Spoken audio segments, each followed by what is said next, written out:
Dogo Chino, nimeona interview yako ya East Africa Radio ukinizungumzia mabaya. Haikuwa nzuri, by the way.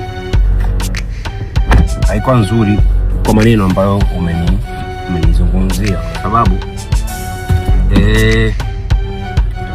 utakiwa useme kwa nini nimepost video na nikasema wewe ni mbaya. Umeelewa? Chino, nakumbuka tulipopata ajali wakati tunaenda kwenye show ya Mheshimiwa Ummy Mwalimu. Dereva alifariki pale pale, ndugu yetu Nabil. Na ulivyokuwa na roho mbaya, haukuwa mtu mzuri. Sisi ambao tulikuwa nyuma gari majeruhi, ulienda kutufanyisha show usiku. Mimi nilikuwa nimeumia miguu, na hapo sikujua kama nimevilia damu kwenye kichwa, lakini ukaenda kunifanyisha show Moshi, na asubuhi ukatukimbia ukarudi Daku na kuzika. Unaposema mimi mafanikio yangu ni kwa sababu ya wanawake, of course hakuna mwanaume ambaye ana mafanikio bila mwanamke. Na mimi kuishi huku kwangu imekuwa ni kawaida, kwa sababu miaka yote ninakuja na kuondokaga. Ndio maana hata binti wangu wa kwanza ana miaka 7 na yuko Uingereza. Kwa hiyo imekuwa ni kitu cha kawaida. Kwa nini wewe watu wanakukimbia?